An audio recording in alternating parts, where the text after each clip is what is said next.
حدیث پاک کے اندر آتا ہے غزوہ خندق کے موقع پر حضور پاک صلی اللہ علیہ وسلم صحابہ کرام کے ساتھ خندق کھود رہے ہیں.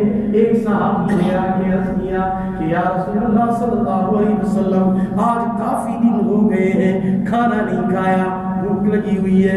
اس صحابی نے اپنی قمیض مبارک کو ہٹایا, پیٹ سے کپڑا ہٹایا. اس صحابی نے بھوک کی وجہ سے اپنے پیٹ پر ایک پتھر باندھا ہوا تھا. رحمت عالم صلی اللہ علیہ وسلم نے جب یہ بات دیکھی, حضور نے اپنے پیٹ مبارک سے جب کپڑا ہٹایا, شکم اطہر سے کپڑا ہٹایا, حضور کے پیٹ مبارک پر 2 پتھر بندھے ہوئے تھے بھوک کی وجہ سے. حضرت جابر رضی اللہ تعالیٰ عنہ فرماتے ہیں جب میں نے یہ معاملہ دیکھا مجھ سے یہ بات دیکھی نہ گئی, میں فوراً اپنے گھر چلا گیا. میں نے اپنی گھر والی کو کہا یہ بتاؤ کہ گھر کے اندر کوئی کھانے پینے کی چیز ہے کہ نہیں. میری گھر والی نے کہا 3 یا 4 سیر جو موجود ہے اور ایک بکری کا بچہ موجود ہے. حضرت جابر کہتے ہیں میں نے بکری کے بچے کو ذبح کیا, اس کا گوشت بنایا.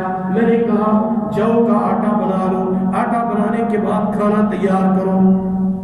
میری گھر والی نے مجھے کہا جابر میں کھانا تیار کرتی ہوں, کھانا پکاتی ہوں, آپ جاؤ حضور پاک صلی اللہ علیہ وسلم کو لے کر آ جاؤ. لیکن ان کے کان میں یہ بات بھی کہہ دینا کہ آج ہم نے آپ کے لیے دعوت بنائی ہوئی ہے اور آپ اپنے ساتھ 3-4 صحابہ کو بھی لے کر آ جائیں. اللہ اکبر اللہ اکبر.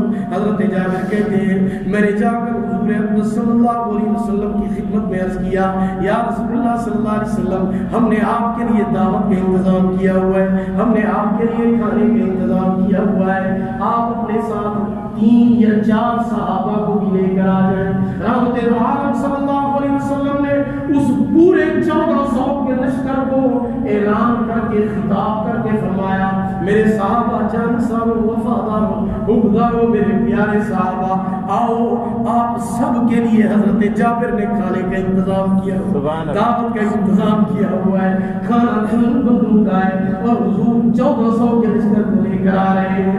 اللہ اکبر اللہ اکبر. جب حضور 1400 کے لشکر کو لے کر حضرت جابر کے گھر میں پہنچے, حضرت جابر کہتے ہیں میں نے اپنی گھر والی کو جا کر کہا حضور تو 1400 کا لشکر لے کر آ رہے ہیں. گھر والی نے کہا گھبرانے کی ضرورت نہیں, پریشان ہونے کی ضرورت نہیں, کھانا جانے آمنہ کلال جانے, آمنہ کلال کا خدا جانے, آمنہ کلال کا خدا جانے. حضور پاک صلی اللہ علیہ وسلم نے فرمایا جابر گھبرانے کی ضرورت نہیں ہے, سالن کی دیگچی میرے پاس لے آؤ. حضرت جابر کہتے ہیں میں نے سالن حضور کی خدمت میں پیش کیا.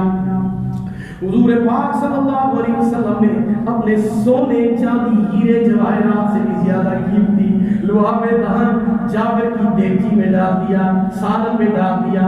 فرمایا جابر اب کھانے کی تقسیم شروع کرو. صحابہ کی جماعت موجود ہے, 1400 کا لشکر موجود ہے, مجاہدین کا لشکر موجود ہے. حضرت جابر کہتے ہیں میں نے کھانا تقسیم کرنا شروع کر دیا. اللہ اکبر. 1400 کے لشکر نے سیر ہو کر کھانا کھا لیا. سالن بھی اسی طرح موجود ہے, روٹی بھی اسی طرح موجود, سالن بھی اسی طرح موجود, روٹی بھی اسی طرح موجود. کیوں؟ یہ میرے نبی کا معجزہ ہے. میں کہا کرتا ہوں اللہ پاک نے جس طرح میرے نبی کی سیرت صورت کو اعلیٰ بنایا ہے, رحمت شفاعت کو اعلیٰ بنایا ہے, اسی طرح اللہ پاک نے میرے نبی کی برکتوں اور معجزات کو بھی اعلیٰ بنایا ہے. دعا ہے کہ اللہ پاک ہمیں صلی اللہ علیہ وسلم کے نقش قدم پر چلنے کی توفیق عطا فرمائے.